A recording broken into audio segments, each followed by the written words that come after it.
Bonjour et bienvenue dans cette troisième vidéo d'initiation à VBA avec Excel. Alors cette fois on va apprendre à interagir avec les cellules. Ok, alors cette fois on va commencer à coder pour de vrai, mais pas de panique, on va commencer doucement. Alors je vais déjà aller dans mon éditeur Visual Basic. Alors soit je vais dans l'onglet développeur, j'appuie ici sur l'icône Visual Basic, ou je peux utiliser le raccourci Alt F11. Donc je vais aller dans mon éditeur. Je vais me référencer à la feuille 1. Ensuite, je vais commencer ma macro. Alors, je vais écrire sub. Toutes les macros doivent commencer par sub. Et je vais donner un nom à ma macro. Donc, je vais l'appeler cellule. Et quand j'appuie sur entrée, voilà. Donc, j'ai d'une part ma macro qui commence par sub, le nom de la macro, et end sub qui détermine la fin de ma macro. Le but de cette macro, ça va être par exemple de mettre 3 dans la cellule A3. L'objet range, donc voilà, cet objet permet de se référer à une ou plusieurs cellules, une cellule ou une plage de cellules. Je vais ouvrir les parenthèses et là je vais mettre des guillemets. Je vais écrire A3 puisque c'est la cellule A3 que je veux, avec laquelle je veux interagir. A3. Je mets des guillemets, je ferme la parenthèse et je vais simplement mettre égal 3. Ok. Donc là j'ai écrit ma petite macro. Je vais me mettre au début de la macro. Je vais appuyer sur la petite flèche verte pour exécuter ma macro. Et voilà. Ok, je vais légèrement modifier ma macro pour pouvoir me référer non pas à la cellule A3, mais disons à la cellule A3 à A8. Donc je vais simplement modifier ici dans range. Je vais mettre 2 points.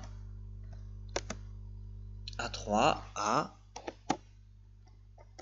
A8 égale 3. Donc on va voir ce que ça donne. Je vais aller au début de ma macro, je vais appuyer sur la petite flèche verte. Et voilà, donc j'ai bien 3 de la cellule A3 à A8. Maintenant, si je veux seulement la cellule A3 et A8, au lieu de mettre les 2 points, je vais juste mettre une virgule. Et maintenant, si je vais sur la petite flèche verte, hop, j'ai 3 dans la cellule A3 et dans la cellule A8. Maintenant, je vais créer une macro, une deuxième macro qui va se référencer à d'autres cellules. Donc, je vais écrire sub macro 2. Hop. Alors, je vais dire range.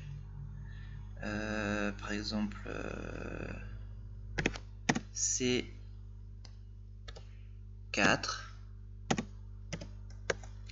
égale range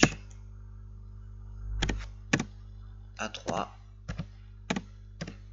plus range A8.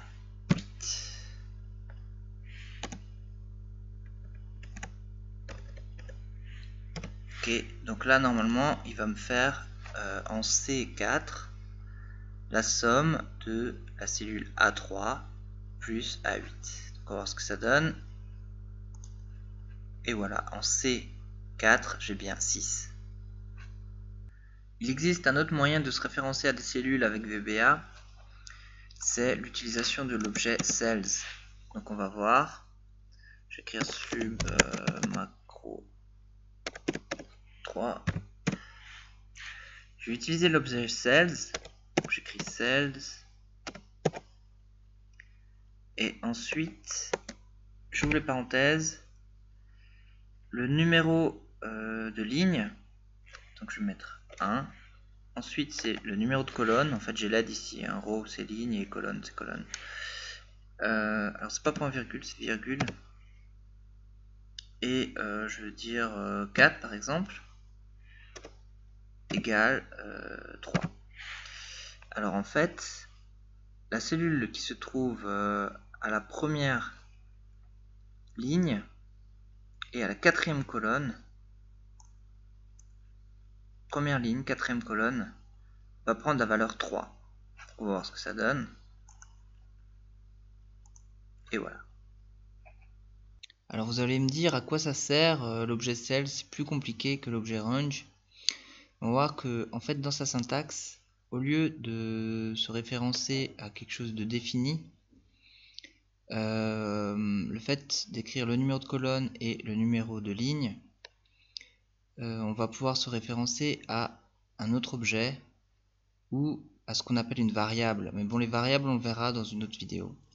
Donc là par exemple, je dis la cellule qui se trouve à la ligne 1 et à la colonne dont la valeur est contenue dans la cellule A1, donc avec l'objet range, égale 3. On va voir ce que ça donne. Je fais ma petite flèche. Et ici, comme la valeur dans range A1 est 2, donc il se base sur la colonne 2. Donc j'ai bien ligne 1, colonne, la valeur dans A1, 2, colonne 2. Maintenant, si je change la valeur qui est en A1, donc je vais effacer ça. Et ici, je vais mettre 3, 4.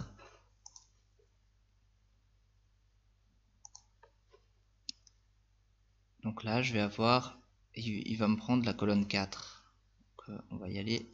Et voilà, j'ai bien 3 dans la colonne 4, puisque la valeur ici en A1 est 4. Et voilà pour cette vidéo, j'espère que vous allez bientôt devenir des cracks d'Excel, et je vous dis à bientôt pour la suite.